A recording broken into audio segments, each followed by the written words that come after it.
This is the first time I remember seeing something like this. What'd you think of, hey, let's make everything red, and why didn't it last? Well, it's an interesting concept. It was just a horrible application. Didn't work. Sounds cool, sounds neat. But when you're watching, especially as a live spectator, it is difficult to see, and it takes away from everything you're doing in the ring. So I don't think it worked.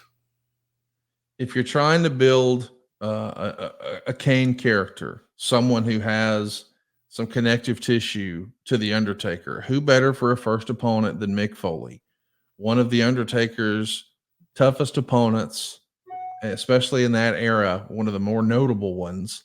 So he's almost immediately going to be programmed with Mick. He's going to no-sell chair shots for Mick, choke slam him on the ramp. Was Mick just the obvious choice for first opponent for KANE because he was a credible threat or what have you? Huge name. And it's somebody, if you're not going to have that impact with the Undertaker, then have that impact with the next best thing. And the next best thing at that point in time was Mankind. I know that, we hear a lot of podcasts and a lot of people who use their platform to talk about the importance of selling. And I've even heard somebody attribute a quote that I'm going to butcher from Pat Patterson about, hey, if you want to sell pay-per-views and sell tickets and sell merchandise, you sell in the ring. But in a case like this, where you've got this villain horror movie monster, that's like the opposite of what you really want. You need him to be this, Superman. What's it going to take to get this guy down? Is that the key? How critical is that to getting over a monster character, the quote unquote no sell? You've got to have insurmountable odds. Yes. You've got to be able to create something or somebody that can't be stopped. And the person that you're keeping them away from the longest, that's your hope that is the one person that can actually come in and do something about it. And if you see them go through other people seemingly effortless, then by the time they get to your hero, you're going to have doubts. Can my hero do this? And then you're happy when they finally do. So that's what you want. Do you think that there was any contingent of the office or the locker room or just whatever that perhaps Glenn was still too green for this role because he did have the two less than awesome experiences before? Or was it just another opponent for Undertaker and we're just going to wait and see? Could be a year, could be a month. Let's just see. I think Glenn stepped up immediately. I think that in this particular incarnation that you saw a vast difference in the human being Glenn Jacobs as KANE versus the guy that portrayed Isaac Yankem, the guy that portrayed Diesel. You saw a different fire. Now, keep in mind, I still think that there was a lack of intensity and a lack of immediacy and aggressiveness. And this is where, the famous line of, somebody talking to Glenn, so you need to find your inner asshole. You're not asshole enough. Okay. And, which is great advice when you're trying to get someone to get off their ass and just stop being so damn nice and so giving to everybody and everything that it's to your detriment.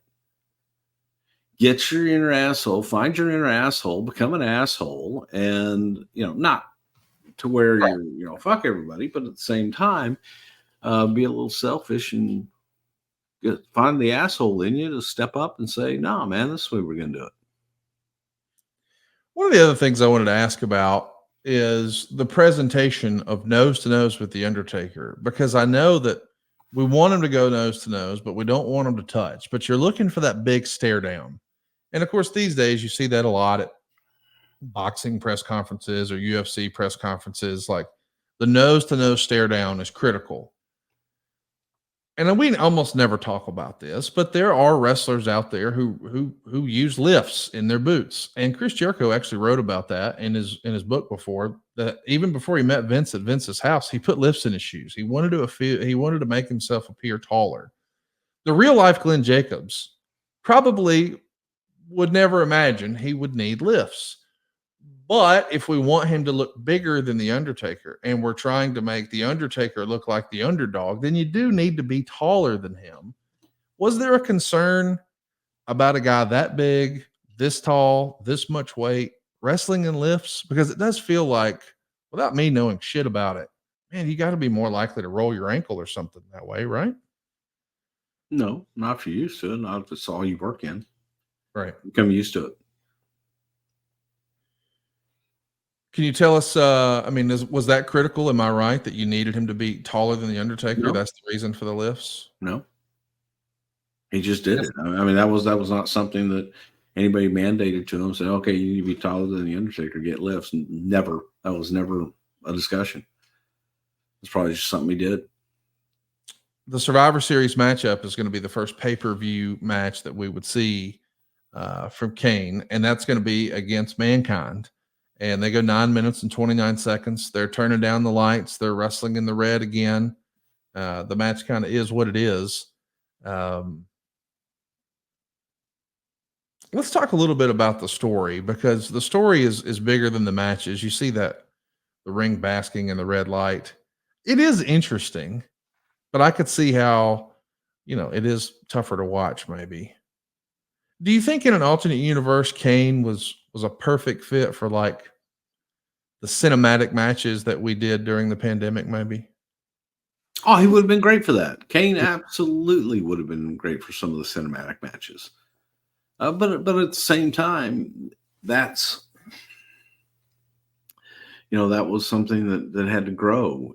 Whenever you have a live event, I think people want to see that live event take place in front of them, live. So, he would have been good. That match that everybody loves talking about was November 17th, 1997. It is indeed, I'm sorry, November 15th. It is a Madison Square Garden house show. This is the show where KANE comes to the ring wearing a cape. I don't know why fans have gravitated to this, but they absolutely loved it. There's video of it out there. It was on WWE.com. They even made an action figure after it. WWE's Most Wanted Treasures television show went to KANE's house and they featured the cape. Man, the cape was over. You were right when you threw the $1 Million Man on a cape. Why do you think wrestling fans are so fascinated with this doggone cape? Capes or heels? You got to start wearing a cape around TV. I think that'd be awesome. No, I don't need one. They just know you're a heel, just natural Yep. born. Absolutely.